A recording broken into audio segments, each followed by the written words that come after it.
Hey guys, it's the Hockey Radar where we track drafts and prospects. Today I wanted to start a new series where we take a draft year and look at its top 10 picks, just what the players were like as prospects as well as how their careers have turned out so far. Today we're going to look at 2015, one of the deepest draft years that has an absolutely loaded top 10. Going into 2014-15, there was a ton of hype surrounding the season as the winner of the draft lottery would have the opportunity to take the generational player, Connor McDavid. With Buffalo finishing last place, followed by Arizona and Edmonton, it was the Oilers who jumped ahead, won the draft lottery, and held the first overall pick. This would be the Oilers' fourth first overall pick in 6 years, and Connor McDavid would have the chance to join Ryan Nugent-Hopkins, Taylor Hall, and Nail Yakupov in Edmonton. So on June 26, 2015, the Edmonton Oilers would walk on stage and take Connor McDavid first overall from the Erie Otters. Connor McDavid would have a monster draft-eligible season as he put up 44 goals, 76 assists, and 120 points in just 47 games due to an injury-shortened season, as well as 49 points in 20 games played in the playoffs. And on top of all this, he took gold in both 2014 and 2015 at the World Junior Championships. Even with tons of amazing talent in that draft class, Connor McDavid was leaps and bounds ahead of everyone else and was the consensus number one pick going into the draft. With his speed, stick handling ability, and hockey sense, Connor McDavid was one of the best prospects we had seen in over a decade, going all the way back to Sidney Crosby in 2005. McDavid was well ahead of the rest of the crop, and he gave the Oilers an easy decision to make on draft night. Connor McDavid would make the jump to the NHL right away, where he would put up 48 points in 45 games in a season that was shortened due to an injury, and he would lose out on the Calder to Artemi Panarin. He would follow that up with at least 100 points in 8 of his next 9 seasons, with the only exception coming in 2020 in the shortened season where he would still put up 97 points. So far, McDavid has collected 5 Art Ross trophies, 3 Harts, 4 Ted Lindsays, 1 Rocket, and 1 Conn Smythe back in 2024. He has managed to exceed all expectations placed upon him, and he is undoubtedly the best player in the world. McDavid is now entering the last year of his contract, and he could be a free agent in less than 1 year.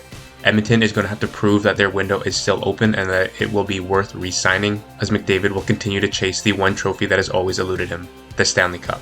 He was a lock to go number 1 back in 2015, and in any sort of redraft now, his spot at number 1 is untouchable. Going with the number 2 pick, a solid consolation prize for the Buffalo Sabres, they took Jack Eichel. After putting it together a monster season with Boston University in the NCAA with 71 points in 40 games played and taking home the Hobey Baker, Jack Eichel did all he could to try to become the number 1 pick, and if you put him in any other draft, he most likely goes first overall. Just to put into context how impressive that 71-point season for Jack Eichel was, Macklin Celebrini would go first overall in 2024 after a 64-point season with Boston University. Unfortunately for Eichel, he had to go up against McDavid and there was just no chance of coming out ahead. Eichel would make the jump right away for the Sabres, putting up 56 points in 81 games played in his rookie season and coming 4th in Calder voting. Eichel would live up to expectations, becoming a true number 1 center for Buffalo, and he would put up several very strong seasons on very subpar Sabres teams. After some ups and downs in the Buffalo organization, Eichel would be traded to the Vegas Golden Knights and become an elite top center in this league. In his first full season in Vegas back in 2022-2023, he would help his team capture the Stanley Cup, leading them in points with 26 points in 22 games played, to become the second player in this top 10 to get a Stanley Cup ring. Coming off a career year with 94 points in 77 games played this past season, he is in for a huge contract year as he could be a free agent at the end of the next season. Eichel was definitely the right pick to go with at number 2 back in 2015, and although there is some great talent in this draft, I still think Eichel goes number 2 in a redraft due to his elite two-way game and being one of the top centermen in this league. At number 3, also coming from the Erie Otters, we have Dylan Strome going to the Arizona Coyotes. Dylan Strome wrapped up a phenomenal draft-eligible season where he put up 129 points in 68 games played as well as 22 points in 20 games in the playoffs. Although some of those points could be attributed to the fact that he played with Connor McDavid, Dylan Strome was the one producing while McDavid was out with an injury. And although in hindsight it looks like it may be the wrong pick, back in 2015 he was the consensus number 3 as he projected to be a top-line centerman in this league. He was a great skater with the puck, had a ridiculous shot, and was a great playmaker, putting up 84 points in his draft-eligible season. Strome would return to the Erie Otters in the following season, putting up 111 points in 56 games played, and the following year putting up 75 points in 35 games played,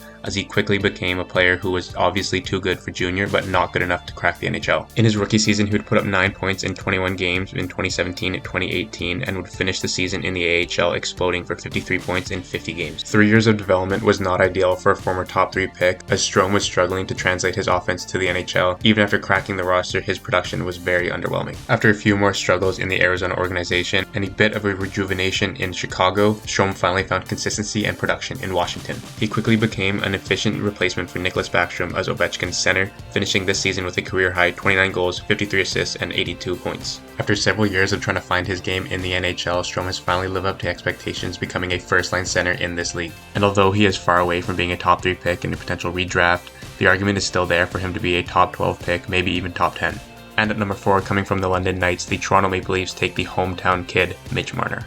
Yet another player from the OHL putting up unreal numbers in his draft-eligible season. Marner would put up 44 goals, 82 assists for 126 points in just 63 games played.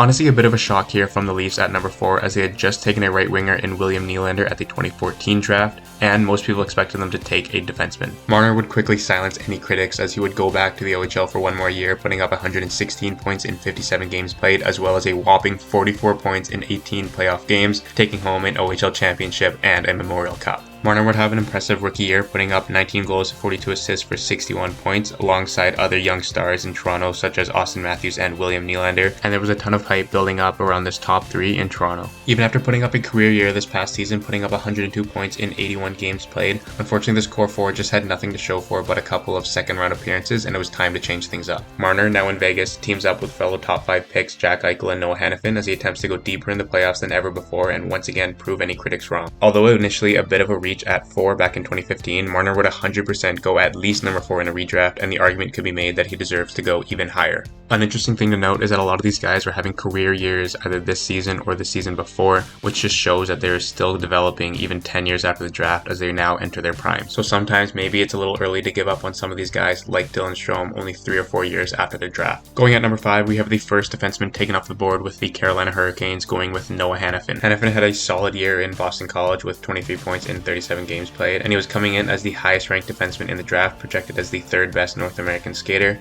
and many projected him to go even higher than number 5. He was a solid puck-moving defenseman who could also skate well with the puck and be reliable in the defensive zone. Not many 5th overall defensemen cracked the NHL right away, so it was pretty impressive when Noah Hanifin cracked the Canes lineup right out of camp, and he joined a young, talented D-core with the likes of Jacob Slavin, Brett Pesce, and Justin Falk that finished just 10 points out of a playoff spot in 2015-2016. Much like many other players in this top 10, Noah Hanifin is potentially in for a career year a decade after being drafted, as both him and Shea Theodore will try to fill the role of Alex Pietrangelo, who is likely done for his career. The one thing about Noah Hanifin is that he has not lived up to becoming a number 1 defenseman as projected, as he has always been a reliable number 2 or number 3 defenseman on every team he has been on, so this will be a huge year for him, and I fully expect him to be able to step up and keep the Golden Knights in contention. With 325 points so far in his career, Noah Hanifin is the 2nd highest scoring defenseman from his draft class, and although he probably doesn't go number 5 in a redraft, I think he could still go top 15, maybe top 10. With the number 6 pick from the Sarnia Sting, we have the New Jersey Devils selecting Pavel Zacha. After finishing his draft-eligible season with 34 points in 37 games played and projecting as a top 6 center, he was a bit of a surprise pick that early, as most people projected him to go around 9 or 10, and more importantly, he was expected to go after the talents of Ivan Provorov and Zach Werenski. But when you look at what the Devils had going into the draft, they already had Damon Severson and Adam Larsson as young defensemen on their roster, and their team leading point scorer was Adam Henrique with a measly 43 points, so the Devils were willing to give up Provorov and Werenski in search for offense.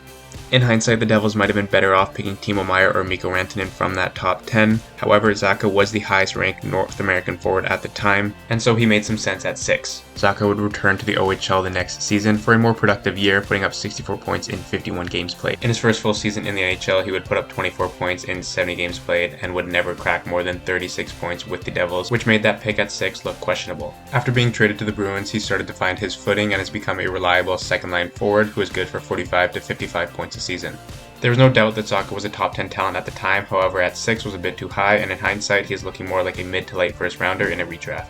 At pick number 7, Ivan Provorov finally comes off the board, going to Philadelphia. Coming off a draft-eligible season of 61 points in 60 games played, Provorov seemed like a bit of a steal for the Flyers at 7, and the Flyers' decor was looking very exciting as he joined a 21-year-old Shane Gostisbehere and 2 24-year-olds in Luke Schenn and Michael Del Zotto in Philly. He would go back to the WHL the following year and improve his point totals, putting up 21 goals, 52 assists for 73 points in 62 games. He was an amazing skater with the puck who could take it end-to-end, and he had a cannon of a shot from the blue line. He would have a solid rookie campaign in 2016-17, putting up 6 goals, 24 assists for 30 points in 82 games. Provorov was a consistent defenseman for a Philly team who was in and out of the playoffs every other year, but never really became the true number 1 point-producing defenseman that he was projected to be. After his production and his play began to drop, he was traded to Columbus, and now beginning an $8.5 million deal. I project that deal to age poorly, and I think fans' impression of him will continue to decline. In a redraft, he still goes in the first round, but probably in the 12 to 16 range, as he never really lived up to the expectations of a 7th overall pick. Coming in at number 8, we have the Columbus Blue Jackets taking Werenski, who put up 25 points in 35 games played in his draft-eligible season for Michigan. He was a dynamic defenseman who could move the puck well out of the zone, and he had great stick skills as he could evade opposing forwards at the blue line. Projected as the 9th-ranked North American skater according to NHL Central Scouting, he went right around where expected, and he would go back to Michigan for the following year, putting up 36 points in 36 games played, and he would live up to the hype as he joined the Blue Jackets AHL team for a playoff run where they would win the Calder Cup, and he put up 14 points in 17 games played. Starting off his career strong with 47 points in 78 games as a rookie, he would go on to consistently put up 40 to 50 points a season, often missing a handful of games due to injury, and being on an average Columbus roster who only ever went as far as the second round just once. Like many on this top 10 list, he had a career year this past season, putting up 23 goals, 59 assists for 82 points on a Blue Jackets team who just came up short of a playoff appearance. Now fully realizing his #1 D-man potential and getting Norris votes, he has lived up to the expectations put upon him when he went 8th overall a decade ago, and in a redraft I could see him easily going top 8 and being in the conversation to go even higher, as he is the highest producing D-man in the whole draft class. Coming in at number 9, we have the San Jose Sharks taking Timo Meier of the Halifax Mooseheads, the only player in the top 10 coming out of the queue, as he put up 44 goals, 46 assists for 90 points in his draft year. Meier put up the 4th most points among the top 10 in their draft year, and I'm a bit surprised he didn't go earlier, especially to the Devils, as they were in clear need of a point-producing forward. However, the queue is often undervalued, and I guess they valued the center position more as they opted for Pavel Zacha. He would go back to the queue for the following season, putting up 87 points split between the Mooseheads and the Huskies, and the next year in 2016-17 he would split it between the NHL and the AHL. In his first full season, he would put up 21 goals, 15 assists for 36 points, as his goal scoring from the queue quickly transferred over to the NHL as well.